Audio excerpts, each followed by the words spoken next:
मेरे चैनल। मैं हूं आपकी प्रज्ञा मैम और आज की वीडियो लेक्चर में हम सीजी बोर्ड की क्लास 7th हिस्ट्री की बुक का चैप्टर 3 के एक्सरसाइज देखेंगे। The establishment of Delhi sultanate, इनके एक्सरसाइजेस देखने हैं, इस चैप्टर के एक्सरसाइजेस हमने देखने हैं। इससे पहले जो है हमने चैप्टर डिस्कस कर लिया है, तो ये जो एक्सप्लेनेशन है चैप्टर का उसको आप पहले देखेंगे, उसके बाद चैप्टर में आएंगे। तो ये जो चैप्टर है इसके एक्सप्लेनेशन आप मेरे प्लेलिस्ट में जाके देख सकते हैं, वहां पे आपको सारे चैप्टर्स के एक्सप्लेनेशन मिल जाएंगे। तो स्टार्ट करेंगे। हम स्टार्ट करने से पहले ये ध्यान रखेंगे तो कि आपको जो क्वेश्चन आंसर्स हैं बनाने हैं, लिखने हैं, समझ के करना है। जो भी करना है, क्वेश्चन आंसर्स रटेंगे तो कभी याद नहीं होगा। और क्वेश्चन आंसर्स जब बनाते हैं तो ये ध्यान रखेंगे पूरा का पूरा बुक एज इट इज नहीं लिखना है। क्वेश्चन आंसर्स में, क्वेश्चंस में जो दिया हुआ है उसको पॉइंट टू पॉइंट लिखना रहता है। ये नहीं कि सारा का चीज लिख दिए। 2 नंबर का क्वेश्चन आ रहा है एग्जाम में तो आप उसमें 1 पेज का आंसर लिखेंगे तो ये वैलिड नहीं होता, आपको वैसे में मार्क्स अच्छे नहीं मिलेंगे। तो इसलिए पॉइंट टू पॉइंट और कितने मार्क्स के क्वेश्चन आए हैं एग्जाम में वो देख के आप हमेशा ध्यान रखेंगे। तो ये था आज का ज्ञान जो क्वेश्चन आंसर से रिलेटेड है। तो एक्सरसाइज स्टार्ट करते हैं। तो यहाँ पे फर्स्ट है, column A gives the names of some rulers, right the names of the places associated with them in column B. तो यहाँ पे कॉलम ए दिया हुआ है जहाँ पे कुछ रूलर्स के नाम दिए गए हैं। आपको कॉलम बी में लिखना है कि वो कौन से स्टेट है ना, कौन से जो प्लेसेस है वहां पे रूल किया करते थे। तो सबसे पहले पृथ्वीराज चौहान। पृथ्वीराज चौहान के बारे में हमने देखा है चैप्टर में, तो वो दिल्ली और अजमेर में रूल किया करते थे। नेक्स्ट है मोहम्मद गोरी। मोहम्मद गोरी कहाँ से आए थे? अफगानिस्तान से आए थे। तो एक छोटा एरिया है गोर अफगानिस्तान में, वहां पे वो रूल किया करते थे। फिर वो इंडिया आए तो इंडिया में मुल्तान जो है पंजाब में, वहां पे वो रूल किया उन्होंने, और दिल्ली में। उसके बाद कुतुबुद्दीन ऐबक। कुतुबुद्दीन ऐबक जो है दिल्ली में रूल किया करते थे। उसके बाद किंग भीम। किंग भीम गुजरात में रूल किया करते थे और चंगेज खान जो है वो सेंट्रल एशिया में रूल किया करते थे। उसके बाद नेक्स्ट जो है, list the names and period of the reign of the following sultans in serial order, then write a brief note on each of them। तो यहाँ पे हमको लिस्ट दी गई हुई है, यहाँ पे जो है ये नेम्स दिए गए हुए हैं, आपको इनको सीक्वेंस में अरेंज करना है। पहले कौन से सुल्तान आए थे, उसके बाद कौन से सुल्तान आए थे, ऐसे आपको असेंडिंग ऑर्डर में इनको अरेंज करना है। और साथ ही साथ ये भी लिखना है कि कौन से पीरियड में ये रूल किया करते थे और इनके बारे में थोड़ा सा हमको नोट भी लिखना है। ब्रीफ नोट कहा गया है। ब्रीफ नोट का मतलब ये नहीं होता 1 पेज का एक, है ना, मतलब जैसे आप मोहम्मद गोरी के बारे में लिख रहे हैं तो पूरा 1 पेज का आंसर लिख दिया, नहीं। ब्रीफ नोट मतलब छोटा नोट हमको लिखना है। तो फर्स्ट जो है हमको मोहम्मद गोरी के बारे में ही देखना है। तो 1192 से 1206 तक इन्होंने रूल किया। So Mohammad Ghori was the sultan of small principality of Ghor in Afghanistan. Ghor conquered Multan in the Punjab region and then attack Gujarat. तो जैसे कि अभी हमने देखा, मोहम्मद गोरी जो है सुल्तान थे कहाँ, छोटी सी प्रिंसिपैलिटी है घोर नाम का जो एरिया है अफगानिस्तान में, वहां के। तो घोर ने क्या किया, वो इंडिया आए और इंडिया में आके उन्होंने कहाँ पे कब्जा किया, मुल्तान जो पंजाब रीजन में वहां पे, और उन्होंने उसके बाद जो है गुजरात का जो एरिया है वहां पे अटैक किया। उसके बाद क्या हुआ, it's Chalukyan king Bhim defeated him in the battle. Mohammad Ghori and Prithviraj faced each other on the battlefield at a place called Terrain in the year 1191। तो यहाँ पे मोहम्मद गोरी जो है, सॉरी, यहाँ पे जो मोहम्मद गोरी है उनको जो चालुक्यन किंग जो भीम है वो हरा देते हैं जब वो गुजरात में हमला करते हैं। उसके बाद जो है गोरी जो है पृथ्वीराज चौहान से लड़ते हैं, फेस टू फेस आते हैं, मतलब वहां पे लड़ाई करते हैं बैटलफील्ड में। कौन से जगह में? ट्रेन नाम के जो एक जगह है वहां पे। और कौन से ईयर में? 1191 में। तो यहाँ पे क्या होता है, पृथ्वीराज चौहान जो है यहाँ पे जीत जाते हैं। फर्स्ट बैटल जो होता है वो उसमें जीत जाते हैं। उसके बाद क्या होता है, गोरी was previously wounded in the battle but he managed to escape। he spent the year preparing for the next battle, returning to once again face Prithviraj at Terrain in 1192। तो यहाँ पे क्या होता है, फर्स्ट बैटल जो होती है 1191 की, तो यहाँ पे क्या होता है, जो घोरी है वो बहुत ही बुरी तरीके से क्या हो जाते हैं, घायल हो जाते हैं बैटल में, किसी तरीके से बैटल फील्ड को छोड़ के भागते हैं। तो यहाँ पे भाग जाने के बाद वो क्या करते हैं, 1 साल जो है वो कोई लड़ाई नहीं लड़ते, वो प्रिपेयर करते हैं कि नेक्स्ट टाइम मुझको बैटल लड़ना है और पृथ्वीराज चौहान को हराना ही है। और वो वापस आते हैं और 1192 में पृथ्वीराज चौहान को उसी जगह पे क्या करा देते हैं, हरा देते हैं। तो after the battles of terrain the Turks establish there rule over Delhi. तो जो बैटल ऑफ टेरेन है जहाँ पे वो जीत जाते हैं पृथ्वीराज चौहान को हरा के, तो यहाँ पे वो क्या हो जाते हैं, फिर दिल्ली में रूल करने लग जाते हैं। तो Mohammad Ghori was murdered a couple of years after the battle of terrain. तो बैटल ऑफ टेरेन के कुछ सालों के बाद मोहम्मद गोरी का क्या है, मर्डर कर दिया जाता है। तो यहाँ पे हमने देखा कि कैसे जो है मोहम्मद गोरी फर्स्ट टाइम हारते हैं, सेकंड टाइम जीत जाते हैं। आगे इसका एक्सप्लेनेशन और है जो हम आगे के क्वेश्चन आंसर्स में देखेंगे। नेक्स्ट है कुतुबुद्दीन ऐबक। ठीक है, कुतुबुद्दीन ऐबक के बारे में देखना है तो इन्होंने 1206 से 1210 के बीच में 4 साल जो है रूल किया। तो इन Delhi Ghori's slave Kutubuddin Aibak was in charge of the administration. After Ghori's death, Kutubuddin declared himself Sultan, becoming the first Sultan of Delhi. He began construction of Qutub Minar. तो जो दिल्ली में गोरी का जो स्लेव था, ठीक है, जिसका क्या नाम है, स्लेव के बारे में हम आगे और देखेंगे, क्वेश्चन आंसर्स में है।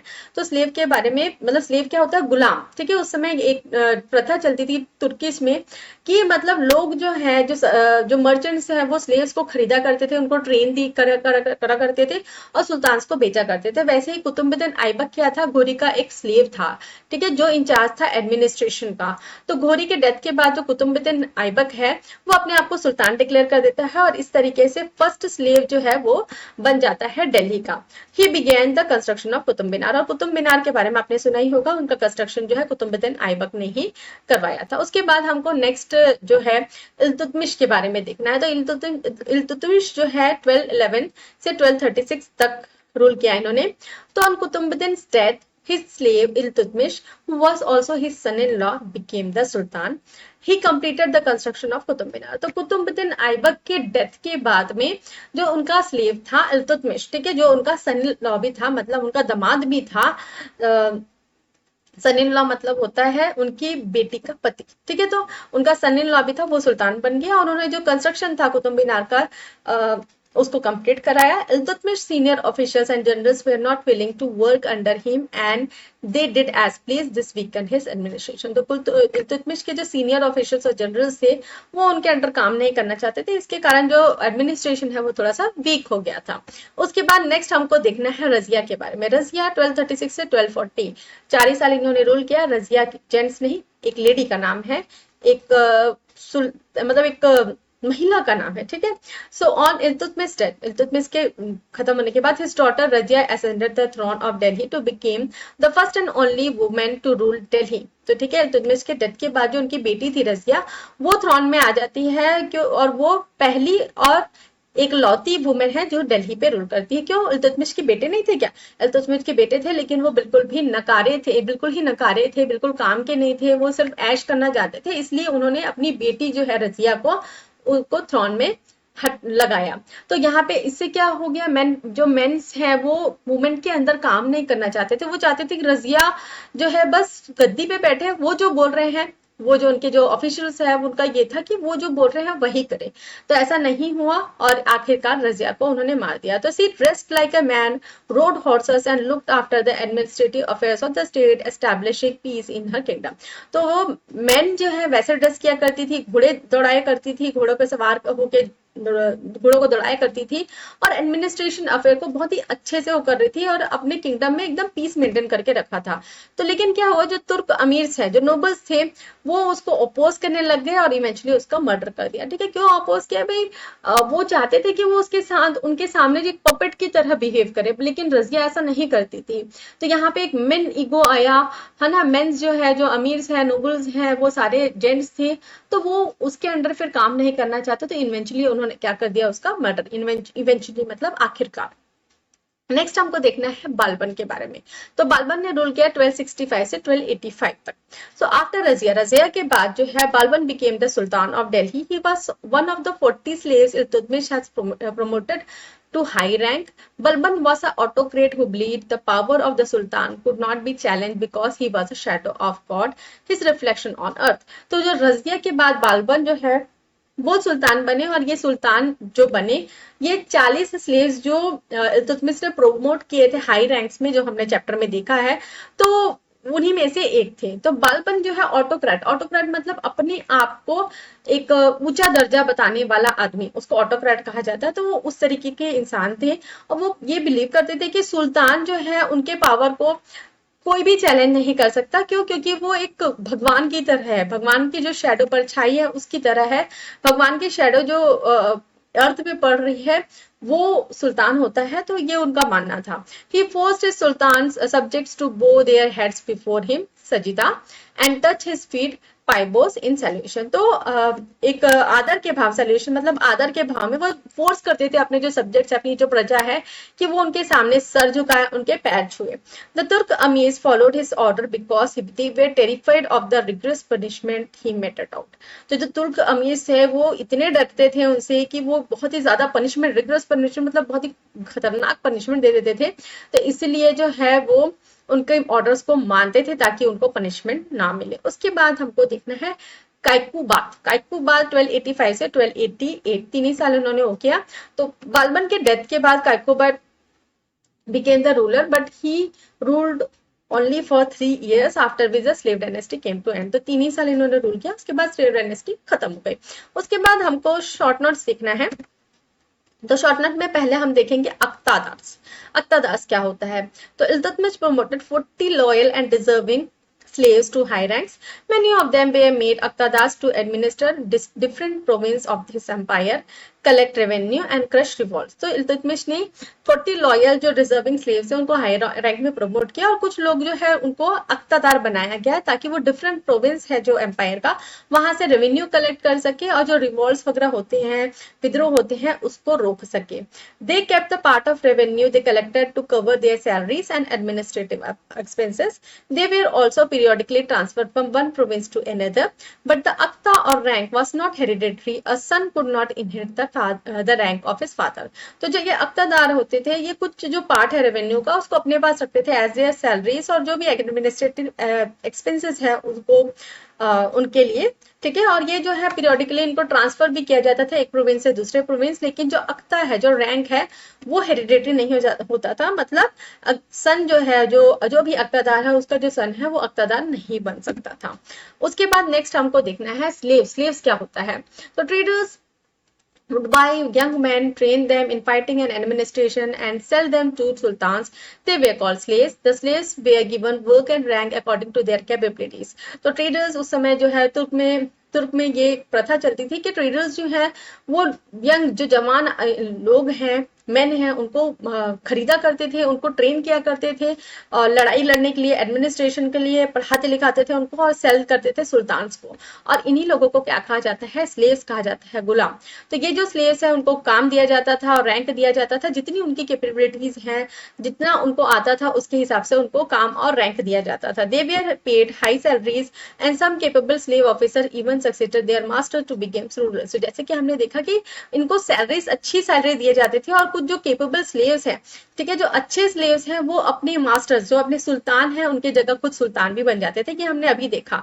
तो इन दिल्ली में क्या हुआ, घोरी का जो स्लेव है कुतुबुद्दीन ऐबक वो इंचार्ज था एडमिनिस्ट्रेशन के, और घोरी के डेथ के बाद कुतुबुद्दीन ऐबक जो है अपने आप को डिक्लेयर कर देता है सुल्तान, और ये जो है इसके बाद जो है स्लेव डायनेस्टी चालू हो जाती है, जैसे कि हमने देखा। नेक्स्ट हमको अमीर्स के बारे में देखना है। द अमीर्स और नोबल्स, नोबल्स को ही अमीर्स कहा जाता है। They are people holding high position in the court. They were ministers, generals and governors of various province and include Turks, Iranians, Indian Muslims and Rajput kings. They were granted jagirs of several villages for the work they did. They retained a large part of the revenue collected from the villages and lived lives of luxury in grand palaces। तो ये जो अमीर या nobles होते थे, ये high rank वाले जो लोग रहते थे कोर्ट में, उन्हें कहा जाता था तुर्क या नोबल्स। तो ये मिनिस्टर्स होते थे, जनरल्स होते थे, गवर्नर्स होते थे, अलग अलग प्रोविंस इनको दिया जाता था। इनमें कौन से कैटेगरी के लोग थे? तुर्क्स थे, ईरानियंस थे, इंडियन मुस्लिम्स थे, राजपूत किंग्स थे। इनको क्या है, जागीर दिया जाता था, कुछ विलेजेस इनको प्रोवाइड किया जाता था काम करने के लिए, और जिसके बहुत जो रेवेन्यू वो कलेक्ट करते थे उसको खुद भी रखा करते थे, और ये लग्जरियस लाइफ भी जिया करते थे। नेक्स्ट हमको क्वेश्चन आंसर देखना है। देखिए, answer the following question in 50 to 100 words. 50 to 100 words में आपको बोला गया है, तो जैसे कि मैंने बताया कि एक पेज नहीं लिखना है भाई, जितना पूछा गया है उतना पॉइंट टू पॉइंट आंसर दीजिए। पूरा एक एक पेज लिख के उसको याद करते रहेंगे, फिर बोलेंगे सोशल साइंस बहुत टफ है, ऐसा नहीं करना है, ठीक है। तो describe the war between Prithviraj Chauhan and Mohammad Ghori. From Mohammad Ghori और पृथ्वीराज चौहान के बीच में जो वॉर हुआ था उसके बारे में हमको लिखना है। तो इससे पहले भी हमने देखा था, ठीक है, क्या हुआ था। तो Mohammad Ghori and Prithviraj faced each other on the battle at a place called Tarain in the year 1191। Prithviraj emerge the victor Gori was grievously wounded in the battle, but he managed to escape. He spent a year preparing for the next battle, returning to once again face Prithviraj at Tarin in 1192. The Rajput king tasted defeat in the second battle. तो जैसे कि हमने पहले भी देख लिया तो वही चीज बताया गया, मोहम्मद गौरी और पृथ्वीराज चौहान जो है फेस किया इन्होंने 1191 में फर्स्ट बैटल में, जिसमें पृथ्वीराज जो है वो जीत जाते हैं, उसके बाद जो घोरी है वो हार जाते हैं, उसके बाद वाले जो बैटल में घोरी जीत जाते हैं, पृथ्वीराज चौहान जो हार जाते हैं। नेक्स्ट है what way are the differences between the armies of Rajput and takes. तो राजपूत और टुक्स मतलब जो पृथ्वीराज चौहान है उनके जो आर्मीज है, और तुर्क मतलब जो मोहम्मद गोरी है उनके आर्मी में क्या डिफरेंस था। तो Prithviraj had a large army consisting of infantrymen and many elephants and horses. तो पृथ्वीराज चौहान की जो आर्मी थी वहां पे क्या था, बहुत सारे इन्फेंट्रीमैन मतलब जो पैदल चल के लड़ाई लड़ते हैं, ठीक है, और उनके पास बहुत सारे हाथी और घोड़े भी थे, ठीक। उसके बाद घोरी की जो आर्मी थी वो क्या है, बहुत ही स्मॉल थी, was much smaller and did not have elephants. छोटी आर्मी थी और उनके पास एलिफेंट्स वगैरह भी नहीं थे। But he had swift horses and his cavalry men were adept of shooting arrows fight riding. तो उनके पास जो घोड़े थे, लेकिन घोड़े भी ऐसे थे जो बहुत ही तेज दौड़ा करते थे, ठीक है, और उनके जो क्लेवरी मैन है, जो उनके जो साथ के जो मतलब क्लेवरी मैन मतलब जो घोड़े पर सवार होकर लड़ाई लड़ते हैं, वो राइड करते करते मतलब जो एरोस है ना, एरोस मतलब जो धनुष बाण है वो चलाने में एकदम माहिर थे। तो जब घोड़ी के जो हॉर्समैन है उन्होंने अटैक किया एलिफेंट्स, जो पृथ्वीराज चौहान के जो एलिफेंट्स हैं वहां पे उन्होंने जब अटैक किया तो एलिफेंट्स जो है वो इधर उधर दौड़ने लग गए, ठीक है, started running backwards and started devastating their own army. Devastating मतलब तबाह करना, अपनी ही आर्मी को खराब कर दिया उन्होंने। तो इससे क्या हो गया, सेकेंड बैटल में जो है मोहम्मद घोरी जो है वो आसानी से जीत गए। तो what way are the main problems faced by Turk Sultan. Next question है ना, क्योंकि तुर्क सुल्तान के क्या क्या प्रॉब्लम्स जो है वो उन्होंने फेस किया। तो the main problem faced by Turk sultan are, क्या क्या प्रॉब्लम थे। फर्स्ट था their own officials and other related to the defeated related to the defeated Rajput royal families. तो उनके खुद के जो ऑफिशियल्स थे, ठीक है, वो जो ऑफिशियल्स थे जो तुर्क सुल्तान के पास में, वो जो डिफीटेड रॉयल फैमिलीज थे उनसे रिलेटेड थी, ठीक है, उनके रिश्तेदार हो गए, उनके खुद के ऑफिशियल्स हो गए, तो इससे उनको हमेशा प्रॉब्लम होती थी। क्यों? क्योंकि उन्होंने राजपूत को हराया था और राजपूत के ऑफिशियल्स है उनके पास में, तो इससे उनको काफी दिक्कत हुआ करती थी। नेक्स्ट है senior officials and generals were not willing to work under sultan as and did as they pleased. और जो उनके जो अंडर ऑफिशियल्स और जनरल्स थे वो उनके अंडर काम नहीं करना चाहते थे, है ना, वो अपने तरीके से काम करना चाहते थे और अपना जो भी उनको मन मर्जी रहता था वो करते थे। उसके बाद नेक्स्ट है Turk amir showed no respect for the sultan. जो नोबल्स हुआ करते थे और जो उनके ऑफिशियल्स जनरल्स मिनिस्टर्स हुआ करते थे वो सुल्तान को रेस्पेक्ट नहीं दिया करते थे, ठीक है। तीन मेजर प्रॉब्लम्स है जो तुर्क सुल्तान फेस किया करते थे। बुक में आंसर देखेंगे अलग अलग सुल्तान ने क्या क्या जो फेस किया, वो मेन पॉइंट्स मैंने यहाँ पे दिए हैं, एक ही पैराग्राफ में पूरा चीज आपको नहीं मिलेगा, ठीक है। नेक्स्ट क्वेश्चन है why did the Turk amirs wanted to remove Razia from the throne of Delhi. Razia को उन्होंने, रजिया जो ओनली वुमेन रूलर थे उसको क्यों हटाया। तो Turk amirs wanted to remove Razia from the throne of Delhi because they wanted someone on the throne to whom they could dictate terms, but she was no puppet. She set up a group of royal commanders and began giving high ranks to non-Turks. This incensed the तुर्क अमीर्स who began opposing her and eventually murder her. तो जो तुर्क अमीर्स क्या है, उन्होंने क्यों remove किया रजिया को थ्रोन से, क्योंकि वो जानते थे कि मतलब वो चाहते थे कि कोई ऐसा थ्रोन में आए, गद्दी में बैठे, जिसको वो जो बोले वो उसके डिक्टेट करे उनके टर्म्स को, मतलब जो वो बोले वैसा ही करे, ठीक है। डिक्टेट का मतलब वही होता है जैसे कि आप स्कूल में मैडम कुछ बोलती है और आप वो लिखते जाते हैं, वो यही वही चाहते थे, ठीक है। तुर्क अमीर्स यही चाहते थे, लेकिन ऐसा हुआ नहीं। तो इससे क्या है, वो चाहते थे कि उनके हाथ में एक पपेट रहे जो चलाए और जैसा वो बोले वैसा करे, लेकिन वो उसने ऐसा नहीं किया। उसने क्या है, रॉयल मतलब एक सेटअप कर लिया रॉयल कमांडर्स, और उनको जो नॉन तुर्क्स हैं, ठीक है, जो नॉर्थ तुर्क्स है उनको वो हाई रैंक्स देने लग गए, जिससे जो तुर्क है वो क्या है, एकदम चिढ़ गए उनसे, है ना। तो दिस इंसेंट मतलब इससे क्या हो गया, वो इंसेंट मतलब बहुत ही ज्यादा चिढ़ गए और वो उसको अपोज करने लगे, और इवेंचुअली क्या कर दिया, उसका उन्होंने मर्डर करवा दिया, ठीक है, उसको उन्हें खत्म ही करवा दिया, ठीक है। तो आपने देखा कि यहाँ पे क्या था स्लेव डायनेस्टी, कैसे दिल्ली में रूल एस्टेब्लिश हुआ, ये सब हमने देखा। अब नेक्स्ट जो सेशन है इसमें हम नेक्स्ट चैप्टर जो चैप्टर 4 है उसके क्वेश्चन आंसर देखेंगे। तो मैं आशा करती हूँ कि आपको ये क्वेश्चन आंसर समझ में आए होंगे और मेरा जो पढ़ाने का तरीका है आपको अच्छा लगता होगा। अगर अच्छा लगता है तो मेरे वीडियो को लाइक शेयर करें, कमेंट करके बताएं कि आपको वीडियो कैसा लगा। अच्छा लगा तो भी बताएंगे, अच्छा नहीं लगा तो भी बताएंगे। और अगर मेरे वीडियोस ऐसे ही आपको अच्छे लगते हैं तो मेरे चैनल को सब्सक्राइब कर लीजिए, बेल नोटिफिकेशन को भी ऑन कर लीजिए ताकि जब भी मैं नए वीडियोस डालूं तो आपको नोटिफिकेशन मिल सके। Thanks for watching.